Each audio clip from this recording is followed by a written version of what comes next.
Pak Joni, jadi siapa saja yang masuk kemudian dalam tracing, tracking, dan juga fencing ini?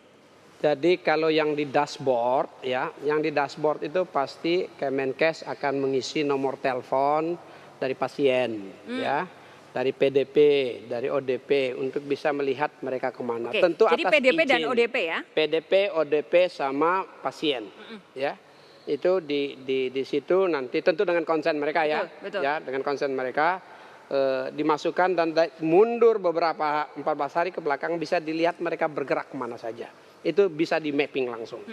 Nah, yang kedua adalah yang aplikasi. Kalau yang aplikasi setelah nanti udah ada di Play Store atau di Apple Store ya, di Google Play Store atau di Apple Store, saya dengan segala hormat minta pada masyarakat ya untuk segera mendownloadnya karena itu untuk masyarakat sehingga mereka ya datanya ada dan bisa dimonitor untuk dua hal. Satu, untuk memonitor apakah orang-orang yang isolasi ya itu berada di tempat isolasi atau dia keluar dari tempat isolasinya. Makanya perlu fencing itu. Ya, untuk fencing. Yang kedua bagi masyarakatnya sendiri, nanti dia melalui Bluetooth ya akan diberitahu kamu berada di wilayah yang berbahaya supaya bisa menghindar dari situ. Kan untuk keselamatan dirinya juga. Oke. Ya, hanya masyarakat pada saat mendaftar ya, nanti diminta konsennya juga ya. Customer consent itu perlu. Jadi ini minta tolong masyarakat untuk memberikan konsennya untuk apa? Untuk satu menyelamatkan dirinya sendiri agar terhindar. Yang kedua kita bersama-sama mau memutus nih jalur sebarannya COVID. Nah, dengan cara masyarakat sekarang ini ya, kita ini diminta untuk menghindari atau jangan sampai ada pertemuan secara fisik, menjaga jarak aman, physical distancing, kita jauh secara fisik. Dan karenanya sekarang kita masuk ke ruang digitalnya untuk menggunakan ruang digital untuk mengendalikan.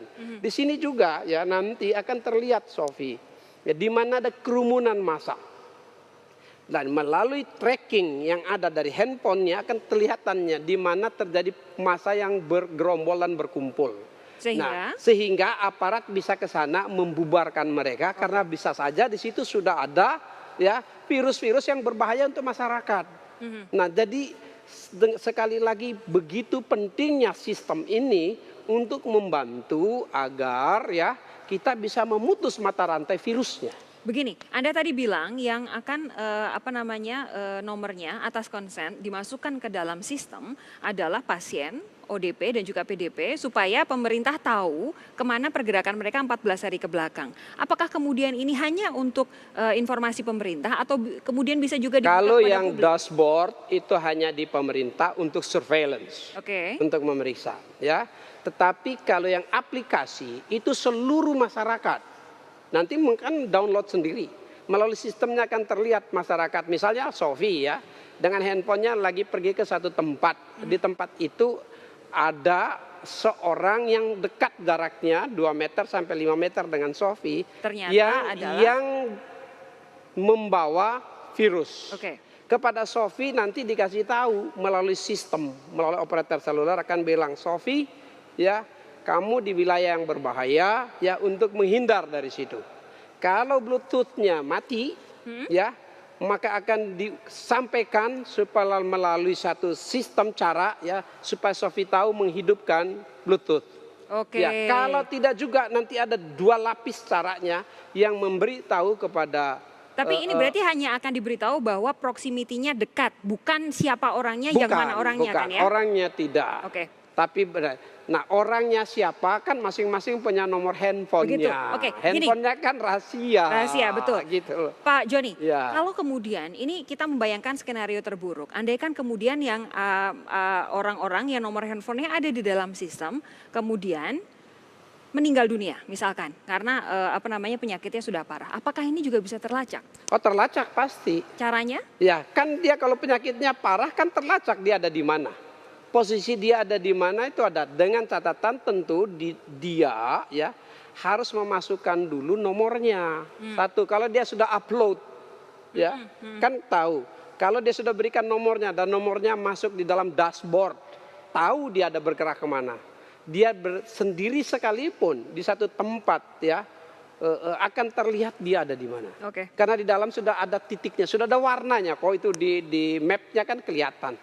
Ya, Jadi nanti siapa akan bergerak ada, kemana. saya bayangkan akan ada berbagi data begitu antara Kominfo dengan Kemenkes dan juga gugus tugas, siapa yang kemudian meninggal supaya ketahuan gitu ya. Data itu di dalam sistem ya. Jadi bukan hard copy data yang dibagi-bagi. Jangan berpikir begitu ya. Ini aplikasi. Tentu, ini ya. sharing data, bukan aplikasi. berbagi data. Satu data itu kerahasiaannya harus terjaga. Oke. Ya, data. Data itu konsennya harus diberikan. Data yang kerahasiaannya terjaga dan konsennya diberikan di situasi darurat. Ya, karena situasi darurat ada kewajiban warga negara, ya, kewajiban warga negara untuk membantu pemulihan keadaan darurat, ya. Nah, dan dalam hal ini nomor teleponnya yang dipakai untuk pemulihan keadaan darurat untuk mencegah agar pasien ya atau yang membawa virus tidak berada di tempat isolasinya, dia keluar dan dia bisa dibawa kembali. Dan untuk mengingatkan kepada masyarakat yang punya telepon, kamu berada di wilayah berbahaya atau tidak. Pertanyaannya kemudian bagaimana sistem ini bisa mendeteksi ketika ada pasien ODP atau PDP yang meninggal? Caranya seperti apa? Sudah ada di dalam sistem itu. Kan nanti bisa sistem itu tentu tidak bilang si A meninggal, si B meninggal, si A sakit. Enggak bisa. Tetapi posisinya pasien itu ketahuan ada di mana. Dia berada di mana ketahuan. Tinggal nanti kalau misalnya ada yang hilang ya, tidak pulang ke rumah, tidak tahu ada di mana, siapa namanya, nomor teleponnya berapa, di trace ya, dan track ketahuan titiknya. Dia berada di mana. Oke, saya bayangkan berarti kalau kemudian handphonenya akan terus hidup, padahal orangnya meninggal, apa yang terjadi? Begini ya, itu bisa saja terjadi dengan semua perbaikan kejadian simulasi seperti itu. Tapi yang perlu sekarang simulasi besarnya dulu. Ya, simulasi besarnya itu yang penting. Apa simulasi besarnya? Simulasi besarnya bagaimana supaya pasien yang harusnya diisolasi ya, itu tidak keluar dari tempat isolasinya. Begitu dia keluar ketahuan. Lalu pada saat dia keluar dari tempat isolasinya, masyarakat yang berada di situ diberikan alert, ya, diingatkan ada bahaya tempat mereka. Itu yang penting. Ya. Kalau sampai orang sudah mati, ya namanya juga orang mati selama-lamanya kalau di tempat yang terbuka kan langsung kelihatan. Oke, begini Pak, jadi tadi Pak Joni minta bahwa masyarakat sebanyak mungkin mengunduh ini nanti Peduli Lindungi. Kapankah benar-benar akan bisa diunduh minggu depan itu hari apa? Ini yang pertama, dashboardnya sudah berfungsi ya. Jadi dashboard sekarang di Kementerian Kesehatan itu sudah bisa membuat mappingnya. Sudah bisa melakukan tracing, ya, tracing dan sekaligus tracking, ya.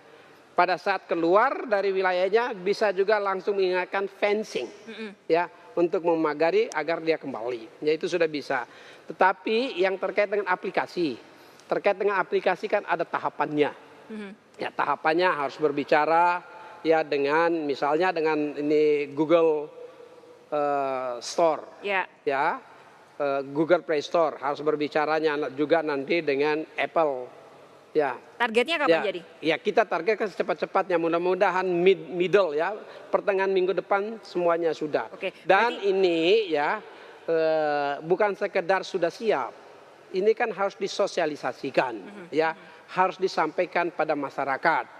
Saya kira ini nanti kita siapkan bagaimana ini disampaikan pada masyarakat sehingga awareness-nya masyarakat itu betul-betul secara luas. Ya, ini sedang kita siapkan. Apa nanti mudah-mudahan hari Senin nanti kelihatan bagaimana prosesnya. Aplikasinya bernama Peduli Lindungi. Sementara ini aplikasinya kita sebut aja untuk keperluan sekarang Peduli Lindungi. Tapi bisa saja nanti pada saat itu di launching bisa namanya saja berubah. Ada namanya berubah. Jadi ditunggu minggu depan. Awal minggu depan. Awal minggu depan kepastiannya akan lebih jelas apa namanya dan kemudian kapan Anda bisa download. Kami meminta masyarakat sebanyak-banyaknya, terutama dari Kominfo juga meminta masyarakat sebanyak-banyaknya untuk mengunduh. Kita nantikan kabarnya hari Senin mendatang. Pak Joni G. Plate, terima kasih sudah hadir di Menara Kompas.